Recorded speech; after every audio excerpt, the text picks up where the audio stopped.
সেদিন সন্ধ্যায় আমরা ইয়াসিনের গ্রামের বাড়িতে যাওয়ার জন্য ব্যাগপত্র গুছিয়ে প্রস্তুত হয়ে নিলাম।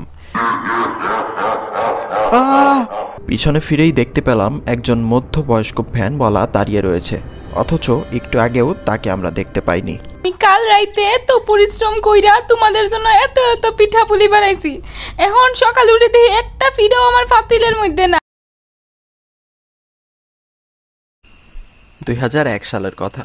আমি তখন বিশ্ববিদ্যালয়ে পড়াশোনা করতাম।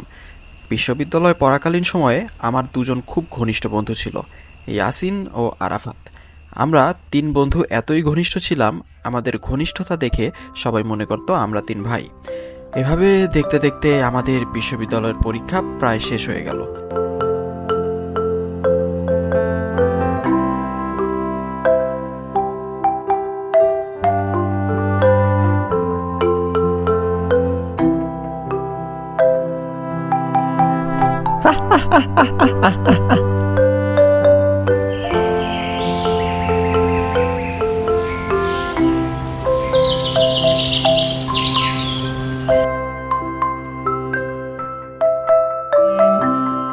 আরে বন্ধু, বুঝেছিস, বাড়িতে যাওয়ার পর কিছু মিস করি বা না করি, মতি মামার এই মজাদার চাটা তো অন্তত পক্ষে মিস করব, তাই না?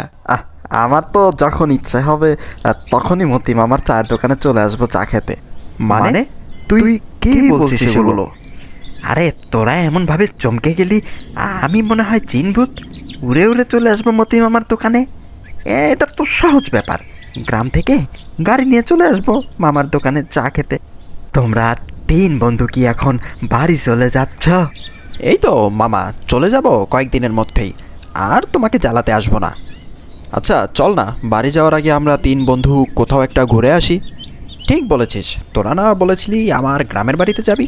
পরীক্ষার কারণে তো আর যাওয়া হলো না। চল, তোদেরকে আমার গ্রামটা ঘুরিয়ে নিয়ে আসি, অনেক সুন্দর আমার গ্রামটা। ঠিকই বলেছিস, এটাই ভালো হবে, তোর গ্রামের বাড়ি থেকেই আমরা ঘুরে আসি, চল। আচ্ছা, তাহলে আজ রাতের ট্রেনেই আমরা রওনা দিই ইয়াসিনের গ্রামের বাড়িতে। সেদিন সন্ধ্যায় আমরা ইয়াসিনের গ্রামের বাড়িতে যাওয়ার জন্য ব্যাগপত্র গুছিয়ে প্রস্তুত হয়ে নিলাম। 3 বন্ধু মিলে অনেকদিন পর ঘুরতে যাব, তাই আমরা বেশ খুশিও ছিলাম। রাত 8টার ট্রেনে আমরা উঠে পড়লাম।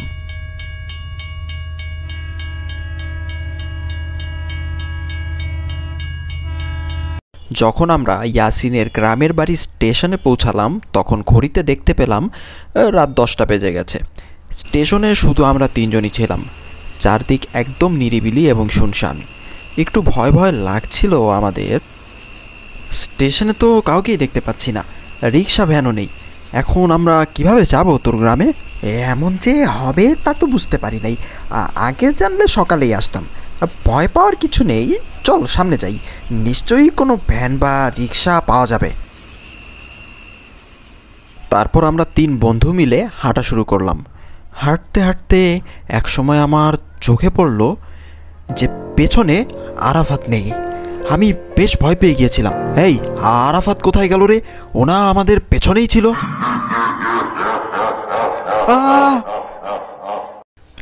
কে রে, তোরা আমাকে দেখে এরকম চমকে উঠলি কেন?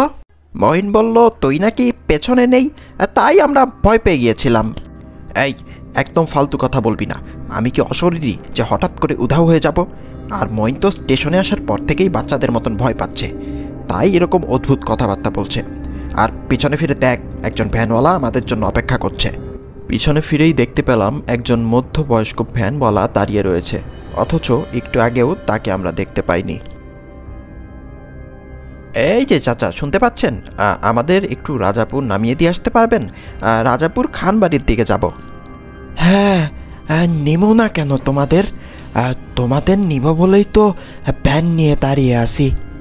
তো আপনাকে কত টাকা ভাড়া দিতে হবে? তোমরা খুশি হয়ে যা দিবা, আমিও তাতেই খুশি। এত রাতে এমনিতেও কাউরে পাইতাম না।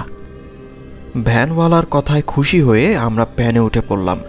আকাশটা হঠাৎ করে মেঘলা হয়ে গেল, বজ্রপাত হচ্ছিল, চারদিকে ঠান্ডা বাতাস। আমার মনে একটা ভয় ভয় ভাব কাজ করছিল।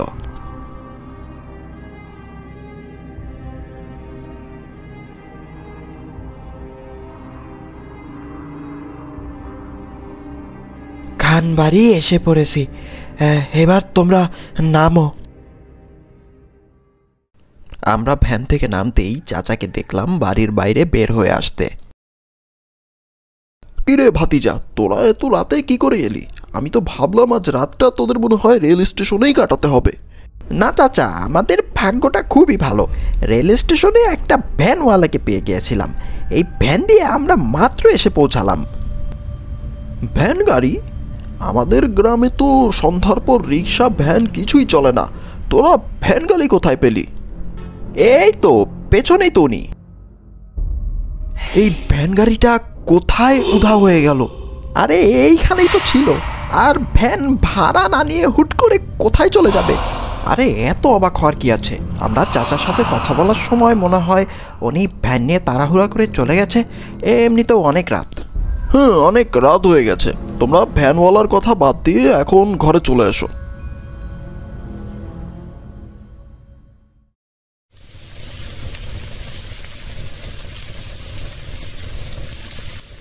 শুনছো গিন্নি, ছেলেগুলো অনেক দূর থেকে এসেছে, বুঝেছো?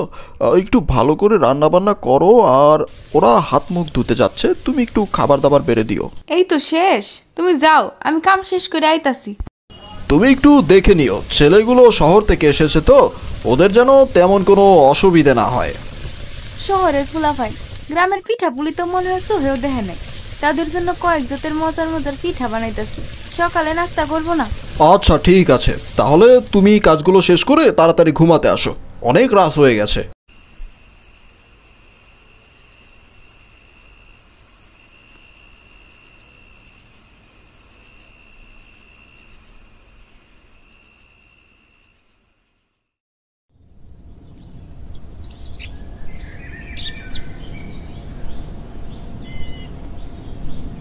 ওগো, এ আমার কি হইল গো? তোমরা সবাই কই গো?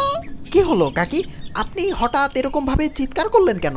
আমি কাল রাইতে এত পরিশ্রম কইরা তোমাদের জন্য এত এত পিঠা পুলি বানাইছি। এখন সকালে উঠে দেখি একটা ফিডাও আমার পাতিলের মধ্যে নাই। এগুলো কি জিন বেতনি খাইছে? হ্যাঁ চাচি, কি বলেন?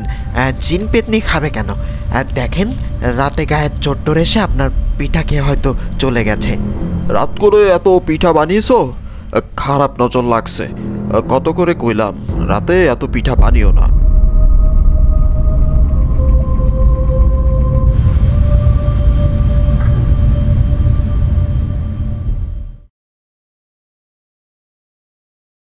চাচির বানানো এত এত পিঠা উধাও হয়ে যাওয়া এবং চাচার মুখের কথা শুনে সেদিন আমার মনটা ভয়ে আতঙ্ক হয়ে উঠেছিল। তারপর ইয়াসিন আমাদের দুই বন্ধুকে নিয়ে তার গ্রামটা দেখতে বের হলো। আসলে ইয়াসিনের গ্রামটা অনেক সুন্দর, একদম ছবির মতো। চল তোদের সবাইকে ডাব খাওয়াই। আমাদের তিন বন্ধুর মধ্যে কেউই তো গাছে উঠতে পারি না, তাহলে এখন ডাব পেরে খাবো কিভাবে? দাঁড়া, আমি একটা ব্যবস্থা করছি, দেখেই কাউকে পাই কিনা। ঘোরাঘুরি করে আমার অনেক ক্লান্ত লাগছে, আমি ডাব বাগানে বিশ্রাম নিই। তোরা দুজন লোক নিয়ে আয় ডাব পাড়ার জন্য। চল তাহলে আমরা দুজন গিয়ে লোক নিয়ে আসি।